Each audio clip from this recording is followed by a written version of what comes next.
orang, saya sendiri Irma, dan rekan saya Mutawadia dan Anita. Adapun judul materi dari kelompok 6 yaitu struktur dan pelaku pasar modal. Baik, langsung saja saya akan menjelaskan materi yang pertama yaitu BAPEPAM atau Badan Pengawas Pasar Modal, yaitu secara struktural merupakan lembaga yang berada di bawah Departemen Keuangan Republik Indonesia. Dan adapun tugas dari BAPEPAM menurut Kepres nomor 52 tahun 1976 tentang pasar modal yaitu yang pertama, mengadakan penilaian terhadap perusahaan-perusahaan yang akan menjual saham-sahamnya melalui pasar modal. Apakah telah memenuhi kriteria yang telah ditentukan, yakni sehat dalam keuangan dan manajemen. Kemudian yang kedua yaitu penyelenggaraan pasar modal yang efektif dan efisien. Kemudian yang ketiga yaitu terus-menerus mengikuti perkembangan perusahaan-perusahaan pasar modal yang akan menjual sahamnya. Kemudian dan mengingat bahwa kegiatan pasar modal adalah salah satu sumber wahana investasi bagi para pemodal. Untuk itu, kegiatan pasar modal perlu mendapat pengawasan agar dapat berjalan secara teratur, wajar, efisien, dan melindungi kepentingan pemodal. Untuk itu, BAPEPAM diberi kewenangan dan kewajiban yang luar biasa untuk membina, mengatur, dan mengawasi setiap pihak yang melakukan kegiatan pasar modal. Kemudian materi selanjutnya yaitu kustodian, di mana kustodian yaitu memiliki tugas utama sebagai kustodi atau lebih berkaitan dengan penitipan atau penyimpanan aset, termasuk menerima dividen, bunga, dan hak-hak lain. Kemudian kustodian yang menyelenggarakan kegiatan penitipan wajib bertanggung jawab atas penyimpanan efek dari pemegang rekening dan memenuhi kewajiban lain yang telah disepakati antara pemegang rekening dengan bank kustodian. Kemudian efek yang dititipkan wajib dibukukan dan dicatat, dan di mana bank kustodian dan perusahaan efek wajib menerbitkan konfirmasi kepada pemegang rekening sebagai tanda bukti bahwa telah melakukan pencatatan atas rekening efek. Kemudian bank kustodian wajib memberikan ganti rugi kepada pemegang rekening atas setiap kerugian yang timbul akibat kesalahannya. Baik, materi selanjutnya yaitu tentang KPI atau Clearing Penjaminan Efek Indonesia, di mana Clearing Penjaminan Efek Indonesia yaitu wajib menetapkan peraturan mengenai kegiatan jasa clearing dan penjaminan terhadap penyelesaian transaksi bursa, termasuk membuat peraturan mengenai tentang besarnya biaya pemakaian jasa clearing dan penjaminan. Kemudian KPI juga wajib menjamin penyerahan secara fisik terhadap saham maupun uang yang dihasilkan akibat transaksi bursa. Kemudian KPI menyediakan jasa penjaminan penyelesaian transaksi bursa bagi anggota clearing yang melakukan transaksi di Bursa Efek Indonesia. Dan perlu diketahui bahwa jasa penjaminan adalah jasa untuk memberikan kepastian dipenuhinya hak dan kewajiban bagi anggota clearing yang bertransaksi di Bursa Efek Indonesia. Dengan kata lain, fungsi penjaminan bertujuan untuk memberikan kepastian telah dipenuhinya hak dan kewajiban bagi anggota clearing yang bertransaksi di Bursa Efek Indonesia apakah telah memenuhi kewajiban atau kepastian waktu penyelesaian dan meningkatkan kepercayaan investor bertransaksi di Bursa Efek Indonesia. Mungkin itu yang sempat saya sampaikan. Materi selanjutnya akan disampaikan oleh rekan saya.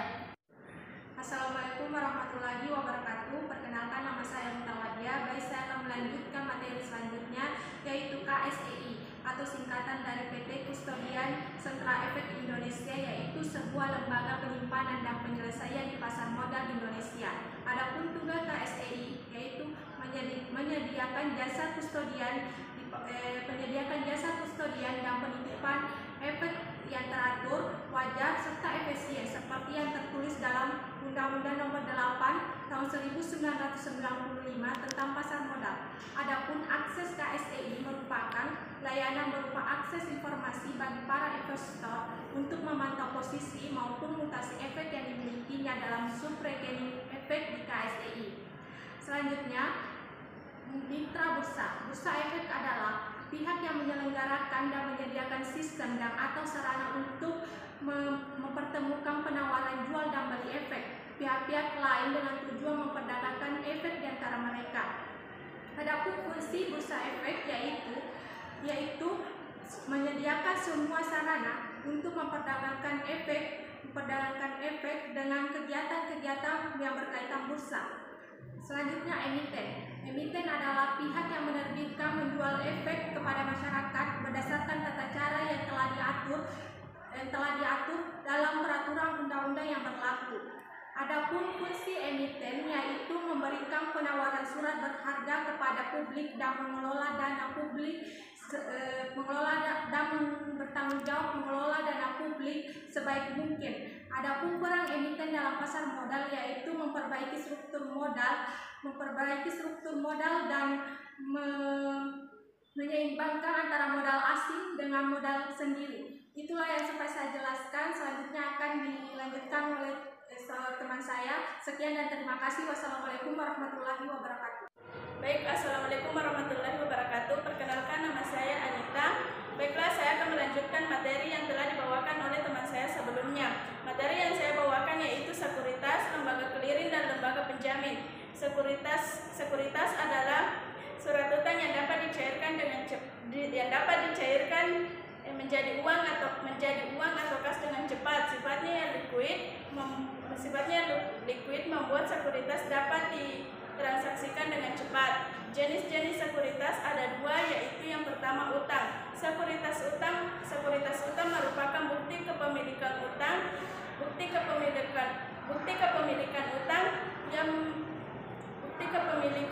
yang berupa surat berharga yang tergantung dari tenggat waktu jatuh tempo pembayaran dan ciri-ciri lain.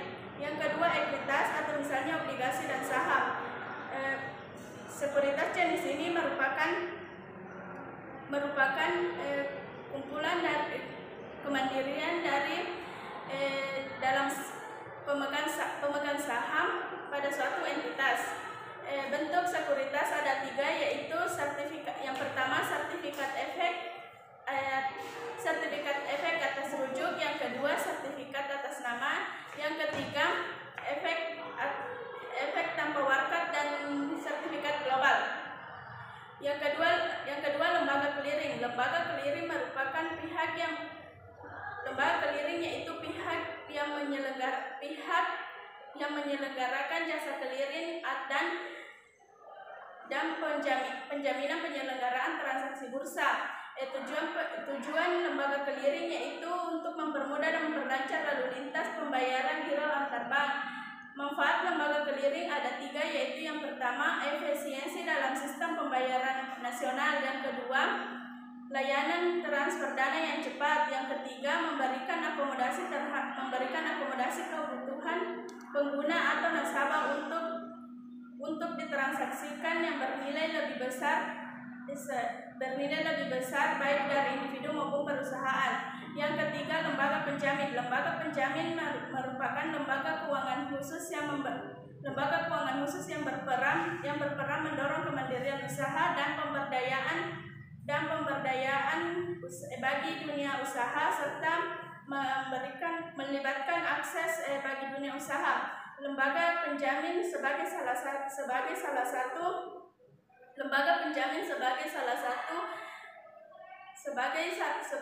satu industri keuangan non-bank yang diatur oleh OJK, serta memiliki larangan untuk menerima pinjaman atau memberikan pinjaman. Sekian materi dari kelompok 6.